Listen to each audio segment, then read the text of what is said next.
नमस्कार भाई लोग। और आज एक और बहुत ही अच्छी प्रॉब्लम पाथफाइंडर बुक से kinematics challenge your understanding question number 2। एक बढ़िया प्रॉब्लम है फिजिक्स का और इसका सॉल्यूशन हम लोग देखेंगे एकदम इजीएस्ट पॉसिबल वे में। 2 स्टेप में इसका सॉल्यूशन है। बस अब एक बार आपको खाली समझ जाना है कि क्वेश्चन में हो क्या रहा है, मोशन में क्या हो रहा है। तो हम लोग बिल्कुल बिना किसी डिफ़िकल्टी के, बिना किसी जटिल स्टेप्स के, हमारे जो स्टेप्स होंगे एकदम इजी होंगे। तो हम लोग ईजीएस्ट वे में इसको सॉल्व करेंगे।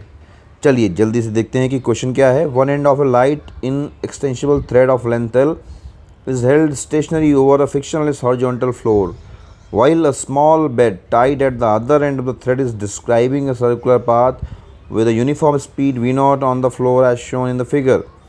The upper end of the thread is suddenly pulled vertically upwards with a constant acceleration a naught. If the bed does not leave the floor, find magnitude of its acceleration immediately after the upper end of the thread is pulled. Pathfinder book मुझे इसलिए भी पसंद है क्योंकि इसके जो भी problems होते हैं उनमें बहुत ही जटिल या डिफ़िकल्ट कैलकुलेशंस इन्वॉल्व नहीं होती हैं। फंडामेंटल और कंसेप्ट से बेस होते हैं। बहुत लंबे लंबे इंटीग्रेशन या बहुत ही कोरिलेशंस, डिफरेंशियल इक्वेशंस बड़ी बड़ी वो कुछ ज़्यादा यूज़ होती नहीं है। एकदम सिंपल क्वेश्चंस होते हैं but they involve a great degree of understanding. ये क्वेश्चन भी वैसा है। हम लोग बिल्कुल देखेंगे, स्टेप बाय स्टेप जाएंगे कि अच्छा इस क्वेश्चन को देख के एक जो नॉर्मल स्टूडेंट जो पहली बार इसको पढ़ रहा है उसके दिमाग में क्या क्या थॉट्स आए हैं या कैसे कैसे वो प्रोसीड करेगा। हो सकता है इस क्वेश्चन का सॉल्यूशन आपने पहले भी कहीं और देखा हो, बट हम लोग इसको अपने तरीके से देखेंगे, एकदम ईजीएस्ट वे में सॉल्व करने का ट्राई करेंगे। तो देखिए क्वेश्चन क्या बोल रहा है कि एक आपका बॉल है जो कि इन एक्सटेंसिबल थ्रेड से वो, अच्छा आप देखिए यही मैं आपको पहले भी बोला है कि आपको क्वेश्चन की लैंग्वेज पे ध्यान देना है। इन एक्सटेंसिबल बोला है, इसका मतलब क्या है कि जो थ्रेड है उसमें बिल्कुल भी एक्सटेंशन पॉसिबल नहीं है। इसका मतलब थ्रेड के अलॉन्ग अगर 2 ऑब्जेक्ट कनेक्टेड हैं तो थ्रेड के अलॉन्ग उनकी वेलोसिटीज़ सिमिलर होंगी। इसका हम लोग यूज़ करेंगे कांस्टेंट मोशन में, देखिए यूज़ करेंगे। तो एक पहले से ही आपको ये आइडिया लग जाना चाहिए कि इन एक्सटेंसिबल लिखा हुआ है, इसका मतलब कहीं ना कहीं इस कांस्टेंट का यूज़ होगा कि थ्रेड को मैं एक्सटेंड नहीं कर सकता। अगर थ्रेड ऐसा मोशन हो रहा है कि थ्रेड खींच रहा है तो जो खींचने वाली वेलोसिटी होगी, अगर 2 ऑब्जेक्ट हैं एक दूसरे के एंड पे, जैसे कि ये है थ्रेड है, इसको मैं इस एंड से खींच रहा हूँ, या बॉल है इस एंड से ऐसा मूव कर रहा है, यहाँ पे भी एक मास बंधा हुआ है, तो इस मास का वेलोसिटी रॉड के अलॉन्ग और इस बॉल का वेलोसिटी रॉड के दोनों सेम होंगे। या इस रॉड का सपोज इधर मोशन कर रहा है, ये इधर मोशन कर रहा है, तब भी तो रॉड के अलॉन्ग इनका जो वेलोसिटीज़ होंगी वो हमको सेम लेनी है, क्योंकि रॉड्स हमारी थ्रेड हमारा इन एक्सटेंसिबल है, एक रॉड की तरीके का है, समझ लीजिए। ठीक है, दूसरा क्या बोलता है, देखिए हम लोग देखेंगे क्या क्या फैक्ट्स दिए हुए हैं और उन फैक्ट्स को हमको कैसे कैसे डिराइव करना है या कैसे कैसे रीड बिटवीन द लाइंस हमको करना है कि हम लोग क्या कंक्लूड कर सकते हैं। पहला फैक्ट है कि bed does not leave the floor. ठीक है, कंक्लूजन क्या निकाला हमने, the bell will have to reduce ball will have to reduce radius of circle. अच्छा अब देखिए ये डायग्राम देखिए कि ये जो बॉल है ये इस सर्कल में घूम रहा है। अब इसको मैं अगर ऊपर करना चाहूँ तो ये जो लेंथ है एल, ये तो कांस्टेंट ही है, ये रस्सी जो है एल लेंथ इनएक्सटेंसिबल है, पहले ही बोला है वो कांस्टेंट है।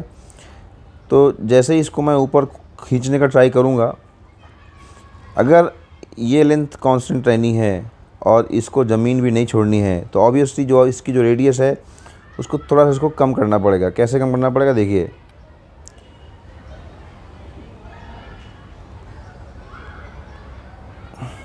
मान लीजिए इस सर्कल में घूम रहा है, ओके।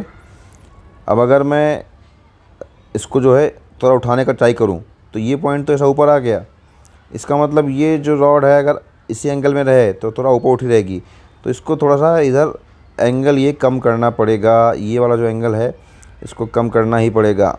इसको अब इस वाले सर्कल में घूमना पड़ेगा। पहले ये सर्कल में घूम रही थी, ये वाले सर्कल में, अभी ये इस वाले सर्कल में घूमेगी, क्योंकि ये लेंथ मेरी फिक्स है, ये लेंथ फिक्स है, तो ये लेंथ को मुझे कम करना ही पड़ेगा। अदरवाइज़ अगर मैं इसको ऊपर उठाऊँगा तो मेरी बॉल भी जो है will leave the surface. Ball surface leave नहीं कर रही है। इसका मतलब सिंपली क्या है, जब मैं इसको ऊपर को उठाऊंगा तो जो ये बॉल की रेडियस है, बड़ी रेडियस में जो ये सर्कल कर रहा था, अब ये थोड़ा छोटी रेडियस में सर्कल करेगा, क्योंकि ये वाला एंगल मेरा थोड़ा सा कम करना पड़ेगा मुझे, क्योंकि मेरा ये चीज़ फिक्स है, ये फिक्स है। अगर ये फिक्स नहीं होता तो मेरा पॉसिबल था कि मैंने थोड़ा ऊपर उठा दिया, बट ये अगर लेंथ फिक्स है मेरी तो फिर मेरे को रेडियस कम करनी ही पड़ेगी। तो आशा है ये चीज़ आपको समझ में आई होगी कि भैया अगर इसको मैं, ये जो पॉइंट है इसको ऊपर की ओर खींचूंगा, ट्राई करूंगा, तो ये जो बॉल है इसको अपनी जो रेडियस आर है, रेडियस आर को कम डेफिनेटली करना पड़ेगा। इसका मतलब ये रेडियली इनवर्ड मूव करने की टेंडेंसी होगी, इसमें रेडियली इनवर्ड मूव करने की टेंडेंसी होगी। ये बहुत ही इंपॉर्टेंट चीज़ है। इस क्वेश्चन में अगर आपको समझ में आ गया कि इसका मोमेंट जो बॉल का है, मोमेंट कैसे होगा, तो आप क्वेश्चन बहुत ही ईजी है, क्वेश्चन में कुछ नहीं है। ठीक है, दूसरा क्या बोला, only 2 forces on the ball. Ball में देखिए फ्रिक्शनलेस है, ये जो सरफेस है ये फ्रिक्शनलेस है। तो अब देखिए, ध्यान दीजिए, बॉल में एक टेंशन फोर्स लग रहा है। अगर किसी भी क्वेश्चन में आपको समझ में ना आ रहा हो कि बॉल का मोशन टेंडेंसी कैसे होगी, बॉल को मूव करने की टेंडेंसी कैसे होगी, तो आप सिंपली देखिए उस पर कैसे कैसे फोर्सेस लग रहे हैं।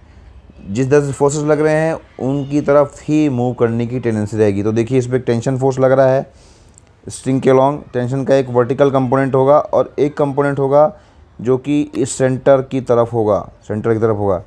चाहे इस बॉल को मैं यहाँ देखूँ या इस बॉल को मैं यहाँ देखूँ। देखिए अब थोड़ा सा अज्यूम करने का ट्राई कीजिए, 3D में देखिए, फिगर को अज्यूम कीजिए कि ये बॉल मूव कर रहा है, तो ये इसके अलॉन्ग मेरा ये होगा टेंशन।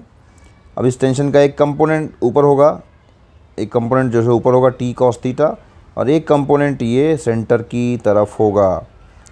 ये जो सेंटर की तरफ कंपोनेंट है यही इसको सेंट्रीपिटल फोर्स भी प्रोवाइड कर रहा है।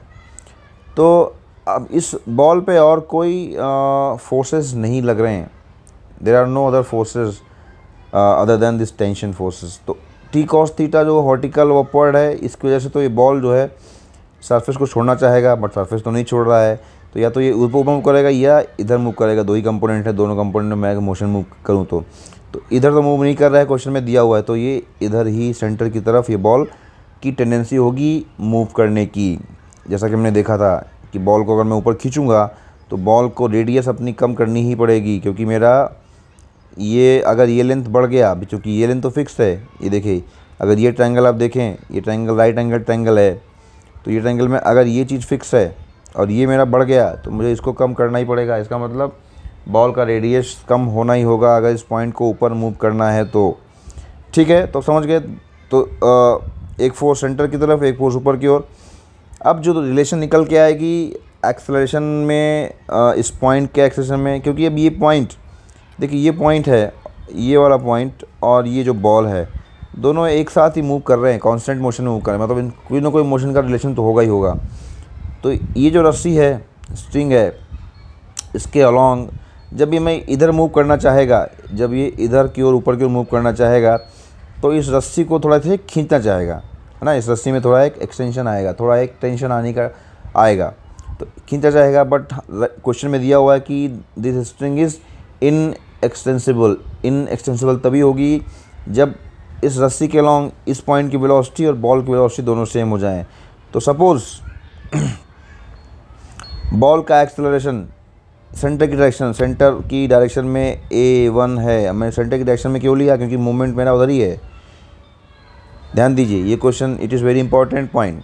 सेंटर की तरफ मैंने इसीलिए लिया क्योंकि मुझे एक्सेलरेशन अगर कोई फोर्स देगा तो ये टेंशन का फोर्स ही देगा।